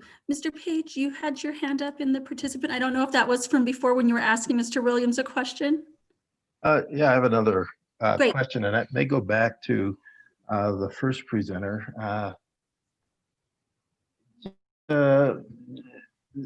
You asked the question, what sort of limited our conversation, and I'd like to have some discussion of the history of redistricting in New Mexico, maybe 1950 to the present. I mean, in terms of the notions of transparency and fairness, as the legislature has involved itself with making redistricting decisions. So could someone summarize that history for us for New Mexico? Say, let's take 1960. Give us a nice round number prior to when the Civil Rights Act were passed and so forth to the present. What's been the history in terms of the tendency of the legislature? Any members feel comfortable addressing that question, or is that something we can do some research on and That may have be, some answers yeah. for everyone? I think Gwyneth's piece, didn't that cover the history going back to colonial times, actually? I thought. Am I right, Heather? So we can lift some of that from her report and share that back out. We know we've peppered you all with lots of readings, so we can send that back your way to share more information. It's a good question. Let's go. So sorry we can't answer it. You playing now. It's not just Stump Mr. Williams. It's Stump the whole task force. I love it. The game is good. Let's go to Mr. Ferris next. Thanks, Lily. Back to your question about kind of how Gwen's presentation made us rethink issues. And this picks up a bit on Dick Mason's question. I had kind of before the presentation conceived of the prohibition on the use of voters' party affiliation, voting history, registration status as a prohibition that states have picked up on that is born out of a First Amendment constitutional argument, that the use of that kind of information by states in the redistricting process is viewpoint-based discrimination. And it's the use of a voter's party affiliation to make it more or less likely that that voter can elect a candidate of their choice. And the argument that is a violation of the First Amendment kind of was first launched by Justice Kennedy in his concurrence in a case called Veith from 2004, a Pennsylvania case. But one thing that been discussed that made me kind of rethink that criterion is it's actually also a way to deprotect incumbents. That what Ben said about the prohibition on the use of partisan registration data necessarily means that you can't use the incumbent's address as part of the consideration, made me think that that criterion is more than just a kind of First Amendment constitutional theory that states have picked up on, but it's actually another way to de-protect incumbency status in redistricting. So that's something that made me kind of reconsider that criterion.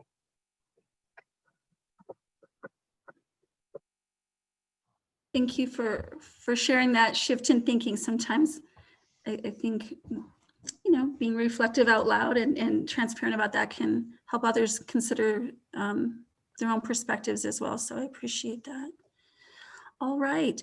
So any additional questions or ways that your thinking was shifted?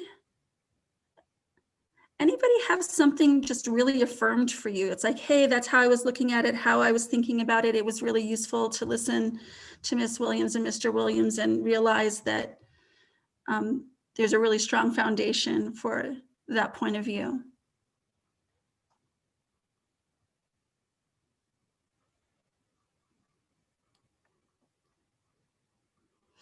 All right. So what we're going to do is we're going to shift gears a little bit in the agenda.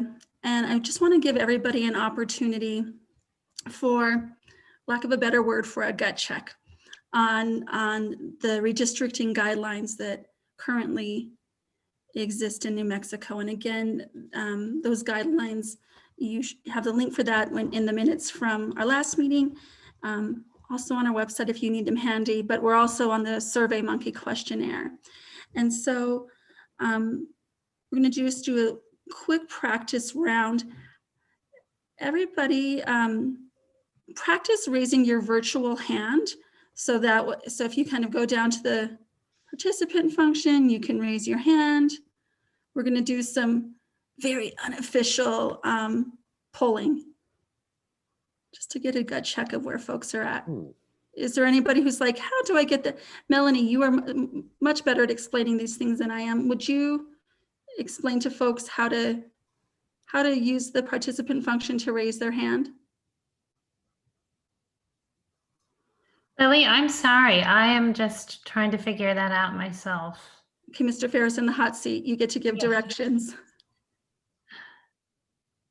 Okay, you have to open the participants window, and I think you can do that through either the Q&A or the chat.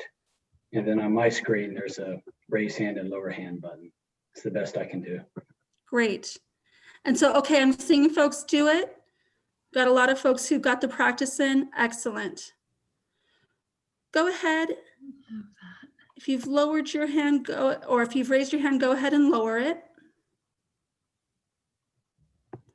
You could also go old school, and you can turn on your cameras for a moment so we can see your beautiful faces and your hand. Yeah, we're gonna do old school. Love this, thank you all. We just want everybody to be able to participate. And so what I wanna do, Melanie, do you mind pulling up the Survey Monkey again so folks can see the questions, because it has, on the agenda, I have them very much in shorthand, like with keywords and phrases.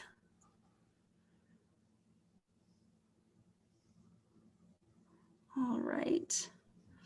So what I'm going to ask you to do is think, given where we're at currently with our guidelines, are we leaning towards national trends in a good way? If so, then you would raise your hand as a yes, and we'll take them section by section. And if not, go ahead and keep your hands down, and we'll just do a quick count, quick poll of whether we think we're leaning towards kind of best practices or not. And so the first guideline is around congressional districts being as equal in population as practicable. So I'm sorry, the question is not clear. Are we just saying if we agree with the current guidelines, or? Yeah, if you think that our current guidelines in New Mexico are leaning in the right direction, you're gonna just, show of hand, like, yep, we're leaning in the right direction. This seems a match for both compliance with the Voting Rights Act, constitutionality, and best practices. So if you think it's going in the right direction, you're gonna have it hands up. If you're like, I don't think so, hands down. It'll give us a sense of where we need to spend more time and energy, seeing if anything changed from the homework. All right, so are you all with me? Mm-hmm. All right, so again, kind of looking at question 1. So, which is guideline 1, congressional districts shall be as equal in population as practicable. If you think that that guideline is leaning in the right direction, you would kind of give a show of hands. So we've got 1, 2, 3, 4, 5, 6, 7. A few of you have your cameras off, so it's hard to know kind of what your position is, but of the folks who were showing, all right. Let's go, thank you. All right. And then some folks are using the electronic version as well. Great. So most folks think we're leaning in the right direction. So we're staying strong. This was 2 months ago. What's that? Oh, so let's go ahead and take a look at the second guideline. State districts shall be substantially equal in population. No plans for state office will be considered that include any district with a total population that deviates more than plus or minus 5% from the ideal. Oh, you have to close your participants. So is this an area where you feel like we're kind of heading in the right direction or not?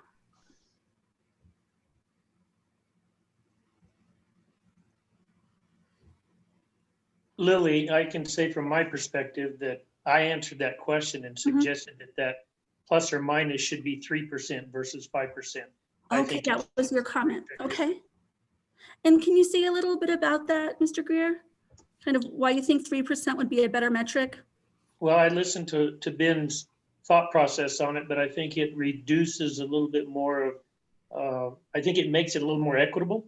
I think it makes that stronger, that statement stronger, that they be substantially equal. I think 5% is a relative, from a statistical standpoint, from my perspective, is a relatively broad amount. Okay. So while it's moving in the right direction, it doesn't go far enough, and 3% would make more sense in your in my opinion. Yeah, gotcha. Seems some of the case law says that 5% is no safe harbor. Will you say more about that, Judge Kennedy? Well, looking at some of the, some of the case law, 5% seems to come in, you know, some people wanted to start looking at 10%. But then getting down to 3%, getting down under 3% has caused, you know, has not absolved people from having trouble when the fundaments of how districts are assembled still, you know, still run afoul of something that's prohibited. You know, numbers can be disguised, numbers, you know, can whatever, but I can't exactly remember I think it's Larios versus Cox is the case. And they were specific. They said 5% is no safe harbor. Thank you. Senator Morse, did you have a comment, sir? Yeah, just on that point, it seems that we're talking 5%, give or take, más o menos, but you're really talking about a potentially of a 10% variance within, say, we'll just use Senate districts since Jerry and I are on this call. And that's quite considerable when you multiply that 10% times 42 districts on how much districts can change and the different variations in the games that can be played. You multiply that 10% times 42, and that has a huge impact up and down the process. And with this day and age, with computers and analytics the way they are, there really is no reason we can't get as close to zero as possible in those variances. So your thinking is more aligned with Mr. Greer's in that you think that's too much of a margin of play. Yeah, that's a huge margin, up to 5%, give or take, up to 10% variance on districts. That's a huge squishy area. Mr. Ferris, I see that you went on mute. Did you have something to add to this guideline? I did, picking up on Senator Morse and Judge Kennedy's points. I think it would depend on what level of variation is necessary for the state to satisfy minority majority districts. If more than 3% but less than 5% is required to ensure that the state has an adequate number of minority majority districts, then I think that would take precedence. But the constitutional gold standard is as close to equal population as you can get it. And Mr. Ferris, in your comments, I'm hearing you make some of those ordering decisions that Mr. Williams talked about at the top of his presentation. So it's, in some instances, it may not be enough to have criteria if we don't know what order we stack them in. That's right, Lily. Justice Chavez? Yeah, in 2011, when the Supreme Court decided the case, the trial judge was actually trying to use a 1% deviation, but he split some cities. And so we asked him to reconsider that and try to keep the cities whole. We didn't have any indication in the record that citizens of the cities wanted their cities to be split. And we suggested that you could go higher than a 1% deviation. If you could go higher, a little bit higher than a 1% deviation and keep the cities and villages intact, you should attempt to do so. And in fact, he was able to do that and also make the districts competitive, plus or minus 2 based on party registrations, which I think is sort of out the window these days because you have a larger pool of declined estate voters in New Mexico than we had back in 2011. Thank you. So the courts, if it goes to the courts try to keep it closer to a 1% deviation. Thank you, Justice Chavez. Mr. Gorman? I think the 5% is a very good working deviation above and below the ideal number. Because the circumstances in New Mexico, the question whether the state of New Mexico should align itself with the national trends. I don't think so. I think because of the nature of New Mexico, the diversity of the new state of New Mexico, I think it has its own place in the national scene. And even in Arizona, being a very conservative state, Navajo Nation was given the opportunity to go below the -5 because of the assurance that Navajos could possibly elect a candidate of choice. And those become factors. So I'm comfortable with 5%. And yes, I think other parts of the rules have to change if the task force is looking at a perfect redistricting plan. Other parts of the rules need to change. Thanks, Mr. Gorman. So we've got a sense. We're going to go back to Mr. Greer, and then we're going to go to question 3. Just one quick comment statement, especially with Judge Chavez' comment about the 1% splitting communities. It would have been interesting to have been in that conversation to see how they addressed that one district that goes from Santa Fe all the way down to Ruidoso, and how that factored into that 1% or did not. I think I think we almost have to look at it holistically as opposed to individually, and then go down, or maybe go individually and then come back out holistically. I think in doing that, we solve a little bit of Mr. Gorman's point, but I think we also then begin to address the 1% versus 3% versus 5%. Thank you. I think you're talking about the Senate district. It looks like a coyote. Yes. Is that the one you're talking about, Santa Fe all the way down to Lee County? Well, there's one, and there's one that goes from Santa Fe all the way down to Ruidoso to Lincoln County, yes. Right, yeah, and I think that's a Senate district, and the court didn't get to look at that. The district court did, but the parties did not appeal that. But I look at that and it seemed odd. Although I guess we have the reason for that is because there was not a challenger, I guess, in the Senate who could have raised the issue. Thank you. Senator Ortiz-Pino? Yeah, a couple of things. One, I think actually the majority of our, at least for the Senate districts, I can't speak to the House districts, but the majority of the Senate districts were very close to, were much lower than 5%. They were very close to equal. And if you went to a 3, you would have some problems with areas like Senator Wood's area up in the Northeast, where he already has 7 complete counties. And to get any lower than that, he would probably have to take on a portion of an 8th county. It just becomes, I tend to agree with Mr. Gorman that New Mexico's distribution of population is such that it would be very difficult to use a criterion lower than 5%. The other point is that this is a snapshot in time, and I think my district started changing, 30 minutes after the census was completed, and so within a couple of years, it probably was out of kilter with the deviation. But at least it gives you something to aim for that's fairly accurate, fairly equal in application. And I think we would be making it a lot harder for ourselves to get to that equality if we went for a 3% criterion. Thank you.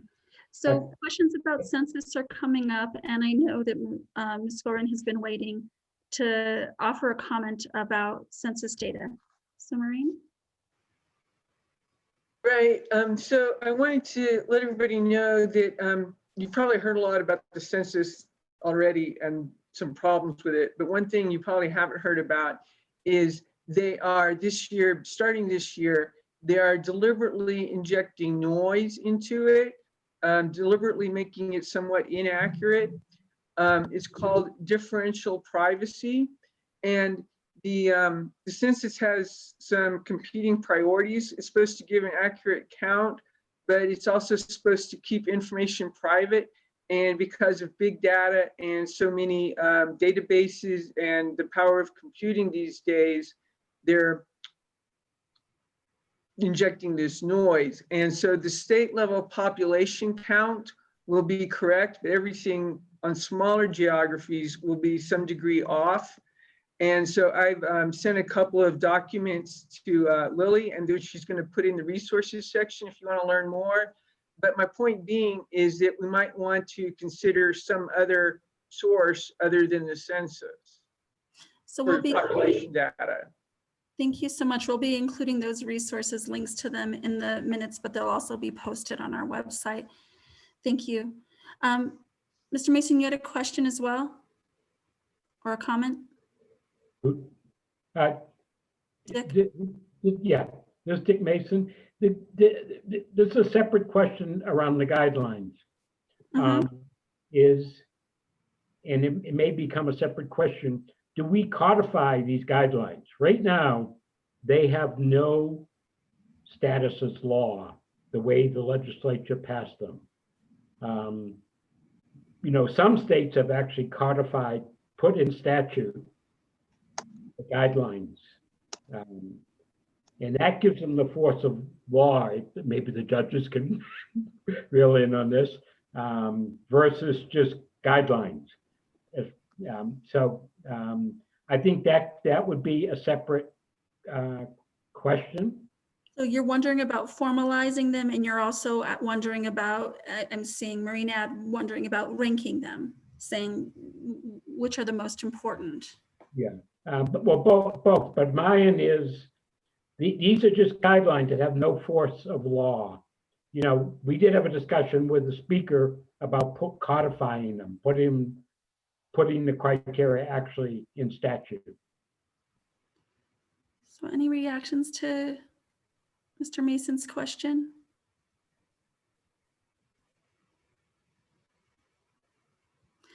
So Representative Figueroa is asking you, Mr. Williams, how many states have put these kind of guidelines into their statutes?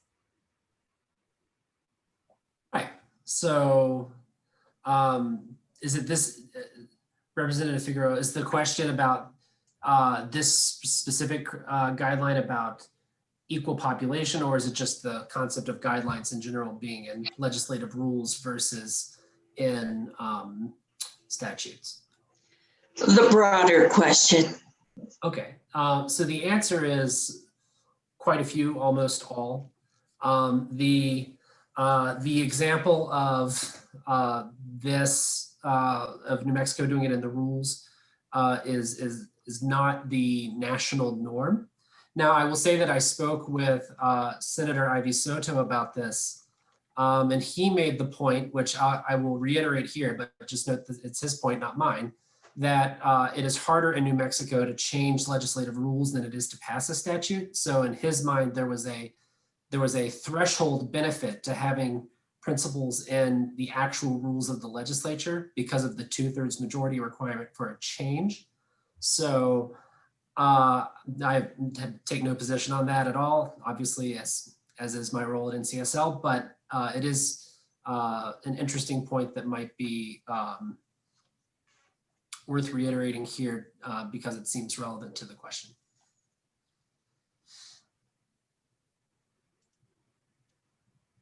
Great. Lily? Yes. I would say that the court treated the guidelines as something that was required to be considered by the court. And I think if you were going to have a priority system, I think you would want that codified. I think the fact that there are guidelines does give flexibility to the legislature. If the legislature were to do the redistricting as opposed to the courts, then it's the guidelines that they would follow. I think it becomes more litigious if you have even a hierarchy. The question is, well, why is this of greater significance? But if that's a policy decision that the legislature would make, and so if they codify a priority system, I think it'd be more steadfast. Thank you, sir. Anybody else want to respond to Mr. Mason's question? Or I guess, yes, Senator Morse. I guess the question for the judges is per Senator not Ortiz Pino, Daniels Ivy Soto's point about a rule versus a statute. What would the courts actually give more weight through? Doesn't seem like they get a lot of court rulings on what our internal rules are versus the statutes we pass. I think the courts historically have looked at statutes as dictating the policy of the state. We didn't have occasion, in my memory of being on the court for 15 years, of looking at rules until the recent election case, where rules became very important insofar as whether or not the legislature was going to convene itself. So as far as procedure, sure, it governed, but I would say a statute is likely going to carry more weight than just having something called a guideline that was prepared by the Legislative Counsel Service. Thank you. For my part, I mean, whatever Ed told me to do was what I had to do.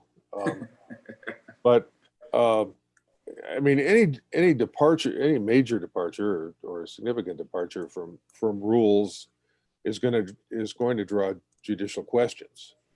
You've got these rules, why weren't you following them?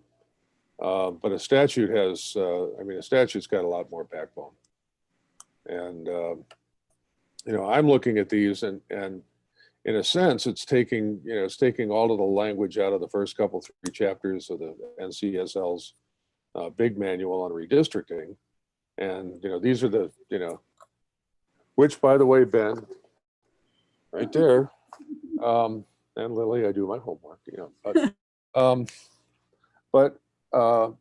all of those things were, in the first couple, 3 chapters. And it's not, none of those things are news.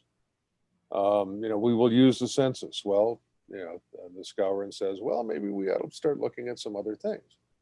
5% in places where where population differentials with communities of interest are greater than that. You can go outside of 5% if you have a good, a solid justification. Maybe in the northwest part of the state that happens. And these don't, and the other thing is these don't give us a workable hierarchy to look at as if we're judges either. To structure, if not A, then go to B. If not B, then go to C. Great, thank you. So I wonder how many folks, it's more homework and I've already got 3 things on the list for you, but how many folks would be willing to take this survey again, having listened, thought, and kind of respond, and then we'll add an additional question if you're game to see, just play around with that idea of ordering, and leave a comments box for you to also explain like why you would order the criteria in a certain way. Are folks, and it won't be due next week. We'll give you a little more time to work on it and think about it. And we'll be talking about public mapping next week anyway. But you can give me if you're not willing to do that homework, and we'll think of another way to deepen our understanding of your thinking. But anybody game for extra homework? Wave your hand if you're willing to do it. Oh, look at 2 thumbs up. Okay, I love it. All right, thank you. I appreciate all of your willingness to think and learn more and rethink and listen to each other and rethink. I think that's gonna get us to some really smart ideas. Mr. Meeks, I'm going to wait for a minute just because we want to make sure we have some opportunity for public comment as well. So I want to just do a quick reminder about some of the homework that you'll see coming your way for next time. So you've just added something to your list. We're going to give you a revised survey to kind of look at our existing guidelines and also to begin to rank order and see kind of what you make of that, how you're thinking about things, and we'll share those results back with folks. We have a video available to you that is usually not accessible to everyone. It's something that you usually have to pay for. So thank you, Ben, and thank you, team at NCSL, for sharing with us. So we're going to send a link to you. Please don't share it out. That is the millions of maps and statistical tests. So we're going to send that video to you. It's pretty short and sweet, but it's meaningful and comprehensive, worth taking a look at. I'm also going to send you the mapping section of the report that Melanie and I drafted and Heather edited to kind of give you a sense of what other folks are doing around public mapping. And then you also have an opportunity to play with some of the free software DistrictR, and Heather's going to tell you a bit about that now. So I'm going to just do a very, very quick demo of the software that you all can play with between now and the next meeting. So Lily and Melanie have already provided you all with a link to this particular website. And can everybody see my screen? Can I get a thumbs up from someone if y'all can see it? Cool, thanks. And I'm just gonna quickly move all of your pretty faces aside so that I can in fact navigate on this big old web page here. So the website you're going to go to is districtor.org. And when you land there, you can scroll down and have the choice between doing a districting plan or a community plan. For our purposes, you want to choose the districting plan. And when you do, you will then be able to pick your state, which obviously is us.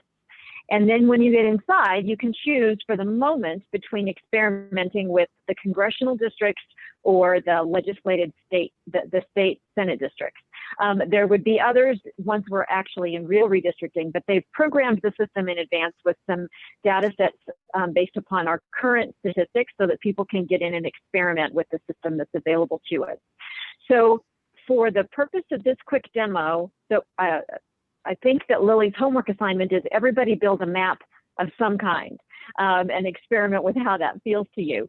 So in this particular one that I just clicked on, this is what it looks like for the building the congressional, hypothetical congressional map. You're going to see it's automatically programmed to give me only 3 choices because New Mexico is currently has a population that would allow us to have 3 congressional seats. And you can choose for it to add your county boundary. And at our request, and for all across the nation, you can now also show your tribal and Pueblo boundaries. And this particular overlay did not exist 6 months ago when Lily and I went through redistricting training, and it has been added. Not just for New Mexico, but all the way across the country with some focus group stuff that we were part of in trying to test the software. So you all will have a chance to hop in, and then you can pick whichever section you want to hypothetically try to populate first. And let's imagine you want to draw CD2 up here. And right now, the system is populated without showing the current districts.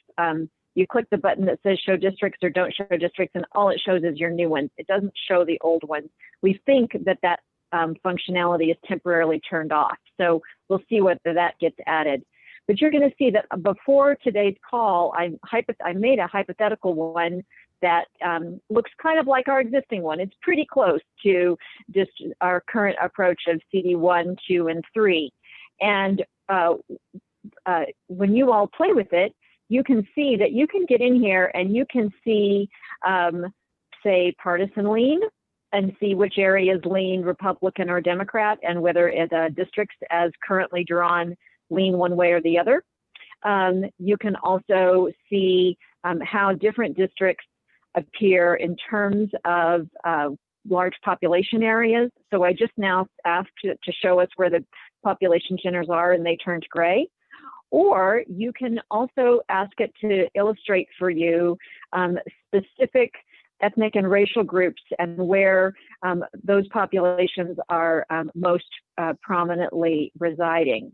And so I just now switched it to Native American, and we see where the Native American populations largely preside based upon last year's census data. And that's the important thing. The one that we're playing with right now is predicated on last year's.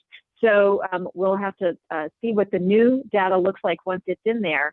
But this is if we switch it to say, show us where is the predominantly white population. And so you can view it that way. And you can also then do an evaluation of your hypothetical map. And it'll show you which districts you have created by your racial breakdown and also by your partisan breakdown. So this particular one that I built that is based on our current map favors the Democrats in the yellow and blue districts, and it favors the Republicans down here in this hypothetical green district. And this map, if you wanted to compare against our current ones, remember that New Mexico First already has our existing maps posted for you in the redistricting section for the task force. So Melanie's built these out for us, and you can look at them whenever you're trying to decide what you might want to draw or not draw. And then you could also compare to other resources around the country. So this particular website does exclusively those algorithms that Ben Williams mentioned earlier. And this is what our map looks like right now, but this is what they say it would look like if you used the algorithms that they set up for their particular site. There's dozens of these, so there's no right or wrong answer, but you could hypothetically draw a very different looking map and then see what that looks like in terms of this particular partisan breakdown and or the racial and ethnic background that we've been talking about. You can also do it for the Senate districts, and as you can see now, all of a sudden we have way more colors. So you can have each color represents a different hypothetical district. So when you start to play with it, you could be aggressive, you could be all kinds of courageous and try to draw a whole Senate map if you wish. And that's what the software allows you to do. So I'm not going to illustrate more than that besides just saying it's worth playing with. And what's interesting about this particular set of tools is that these kinds of resources were available only principally to demographers in the last election. And in this election, regular people can get in and play with it the same way I just did. And it's not like a piece of cake, but it's certainly much more accessible than it has been in past elections or I'm sorry, past redistricting cycles. So in any event, that's the thing to play with. And with that, Lily, I'll hush and let you talk about the rest of the homework for the coming week. I already gave the summary of the rest of the homework. Thanks for having the punchline. Perhaps it's a testament to social distancing, but this looks like a lot of fun to me. I hope, or maybe I'm just but I encourage you all to play. Mr. Gorman, you have a question or a comment? One simple question. You pointed out last year's data is in this mapping. Are you referring to the 2010 data? Heather, when you were discussing yes, sir. It is. I'm sorry. Yes, it is. It's all of the information that's in here right now is the 2010 census data and the 20. And then when it illustrates the districts, it illustrates the districts that were drawn from the 2011 process. So that's what's in it right now. And then once the census is completed, then this website, as well as a couple of others that are available out in the world, will all be populated with the new census data that is supposed to inform our new process. Great. So we want to so there's homework. We'll be sending out the reminders. It's in the agenda as well. You'll be looking for a link with the minutes. And we have time for a couple of questions. We have we have 4 folks who have joined us who've been observing in the gallery. And so I wonder, Ms. Smith, you came in first. Do you have any questions or comments for the task force?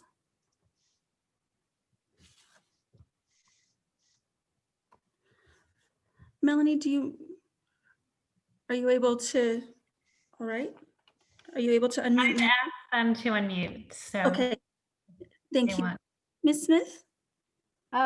Lily, are you talking about Mary Smith? Yes, yes, okay. Thank you.